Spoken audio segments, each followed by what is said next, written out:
Benjamin Tumusime omuhwezi wa RDC wa Kagadi nagira ngo emirimo yo gukora enguuto muri district ya Kagadi kemera bwanyuma ya ministry y'ebyentambura okutwara greda eyabire nekora emirimo egi. Nka district Kagadi erimu challenges za greda ahabwa greda yitu kutwarwa omu ministry ahabo kugira ngo hakabaho issues za misuse twashanga ngo ekaba hired out omu private companies kandi district ine sente nyingi zo gukora enguuto twashanga ngo abantu abatakumanywa bakagikwata bagipangisa yaza kukora emirimo ya private financial year yo nehwa enguuto tuzakatereziibwe esente tuzine so kyaretaho okunyiza abantu abatuyambere okutuhereza sente ezo nka high authorities. Abagambiro bwabira rya mukoro go kusibura bira ryo muhezi wa Disomor district ya Kagadi Robert Mugabe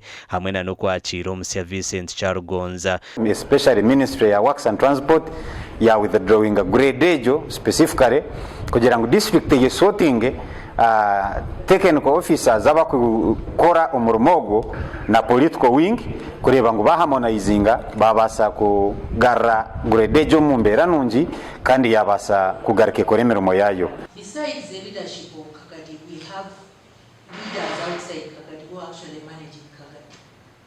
Yeah, it is happening, and in their wisdom it is okay because they are big people out there, but they are killing the district. Robert Mugabe omuhwezi wa Diso twirwa muri district ya Kabale nagira ngo abire nakoraje n'abantu ba district ya Kagadi kandi bizubu nkenguzi ebyabakozi babire babimazireho kari mbire ni nkoraje n'abantu in fact mbire surprised kura transfer yije bitu nisima mukama ngo njire nakora n'abantu kurinje aine bingi byakozire betu byatakozire tabimalirize. We expect the deputy cow or our Izire to start from where the other one has stopped from.